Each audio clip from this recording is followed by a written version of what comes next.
ಸಿದ್ದರಾಮಯ್ಯ ಬಗ್ಗೆ ಸಚಿವ ಮಹದೇವಪ್ಪ ಗುಣಗಾನ ಮಾಡಿದ್ದಾರೆ. ಸಿದ್ದರಾಮಯ್ಯ ಟಗರು ಇದ್ದಂತೆ ಅಂತ ಹಾಡಿ ಹೊಗಳಿರುವ ಮಹದೇವಪ್ಪ 80 ವರ್ಷ ವಯಸ್ಸಲ್ಲೂ ಸಿದ್ದರಾಮಯ್ಯ ಒಂದು ದಿನ ಕೂರಲ್ಲ, ಟಗರು ಹಿಂದೆ ಮುಂದೆ ನೋಡದೆ ಗುದ್ದಿ ಬಿಡುತ್ತೆ ಎಂದ ಮಹದೇವಪ್ಪ ಕಾಂಗ್ರೆಸ್ನಲ್ಲಿ ಯಾವುದೇ ಗೊಂದಲ ಇಲ್ಲ, DCM DK Shivakumar party leader, ಹೀಗಾಗಿ ವರಿಷ್ಠರ ಭೇಟಿ ಮಾಡಿದ್ದಾರೆ ಅಂತ ದೆಹಲಿ ಭೇಟಿ ಬಗ್ಗೆ ಸಮರ್ಥಿಸಿಕೊಂಡಿದ್ದಾರೆ.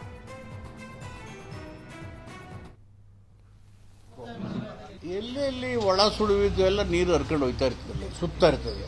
ಗೌಪ್ಯ ಸಭೆಯಲ್ಲಿ ಏನೇನಾಯ್ತು? ಏನು ಗೌಪ್ಯ ಇಲ್ಲ, ಊಟಕ್ಕೆ ಮಾಡಕ್ಕೆ ಹೋಗಿದ್ದು ಊಟ ಮಾಡ್ಕೊಂಡು ನೆಟ್ಟಿಗೆ ಬಂದ್ವಲ್ಲ.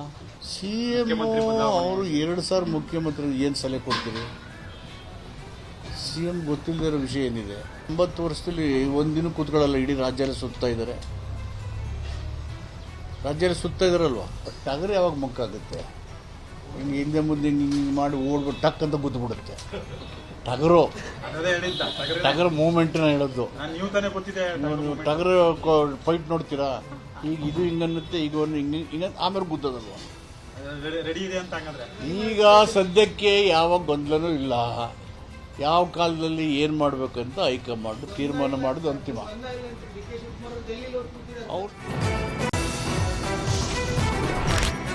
ಡಾಕ್ಟರ್ ರಾಜ್ಕುಮಾರ್ ಸಮಾಧಿಗೆ ಭೂಮಿ ನೀಡಿದ್ದಕ್ಕೆ ನಟ ಚೇತನ್ ಸರ್ಕಾರದ ವಿರುದ್ಧ ಕೊಂಕು ತೆಗೆದಿದ್ದಾರೆ. ನಟನ ಸಮಾಧಿ ಕಾಂಪ್ಲೆಕ್ಸ್ಗಾಗಿ 2.5 ಎಕರೆ ಭೂಮಿ ನೀಡಿದ್ದನ್ನ ಚೇತನ್ ವಿರೋಧಿಸಿದ್ರು.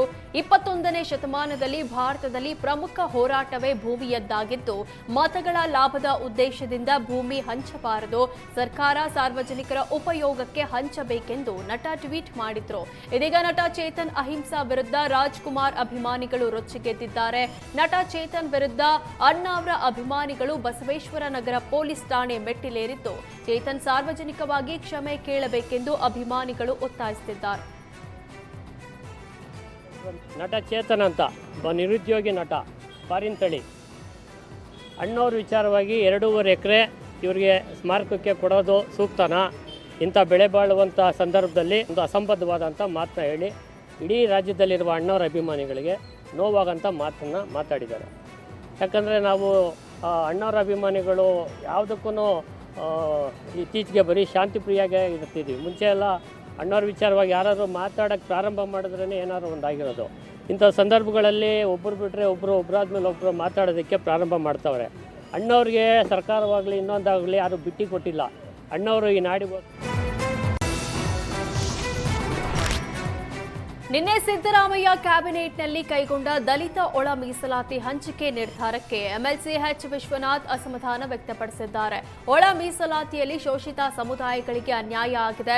ಸಚಿವ ಮಹದೇವಪ್ಪ ಶೋಷಿತ ಸಮುದಾಯಕ್ಕೆ ಮಾರಕವಾಗಿದ್ದಾರೆ. ದೇವರಾಜ್ ಅರಸರು ಕೊಟ್ಟ ಕೊಡುಗೆ ಹಾಳು ಮಾಡುತ್ತಿದ್ದಾರೆ. ಸಿಎಂ ಸಿದ್ದರಾಮಯ್ಯ ವಿರುದ್ಧ ಎಂಎಲ್ಸಿ ಎಚ್ ವಿಶ್ವನಾಥ್ ವಾಗ್ದಾಳಿ ನಡೆಸಿದ್ರು. ಅದು ರಿಸರ್ವೇಷನ್ ಏನ್ರಿ? ಅದು ಎಷ್ಟು ಅನ್ಯಾಯ ಮಾಡಿದ್ರಿ. ಕೊರಮರು, ಕೊರಚರು, ಬಿಲ್ಗಾರರು, ಆಯ್ಕೊಂಡು ತಿನ್ನೋ ಅಲ್ಲಿ ಇಲ್ಲಿ ಹಾವು ಅಲ್ಲಿ ಹಿಡ್ಕೊಂಡು ತಿನ್ನು ಜೀವನ ಮಾಡೋ ಸಮಾಜಕ್ಕೆ ಸಿದ್ದರಾಮಯ್ಯ ಎಷ್ಟು ಅನ್ಯಾಯ ಮಾಡಿದ್ರಿ ನೀವು. ಮಹದೇವಪ್ಪನ ಮಾತು ಕಟ್ಕೊಂಡು ಇವತ್ತು ಮಹದೇವಪ್ಪ ಮಾರಕ ಶೋಷಿತ ಸಮುದಾಯಗಳಿಗೆ.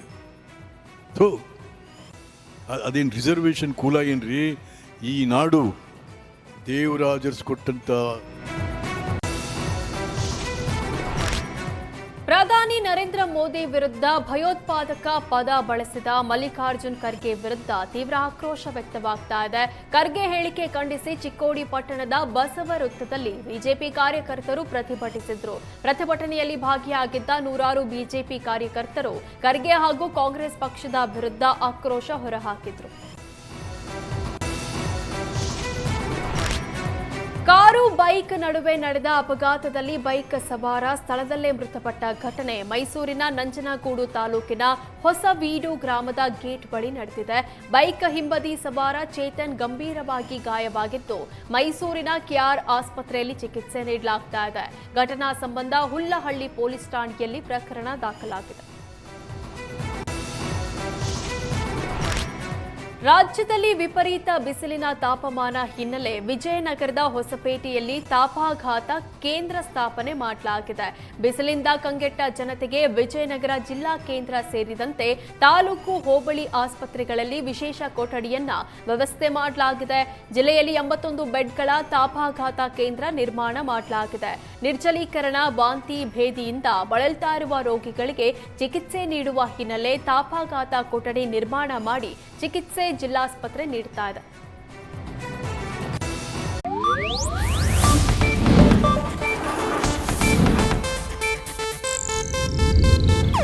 ಇದು ಏಷ್ಯಾನೆಟ್ ನ್ಯೂಸ್ ನೆಟ್ವರ್ಕ್ ಪ್ರಸ್ತುತಿ.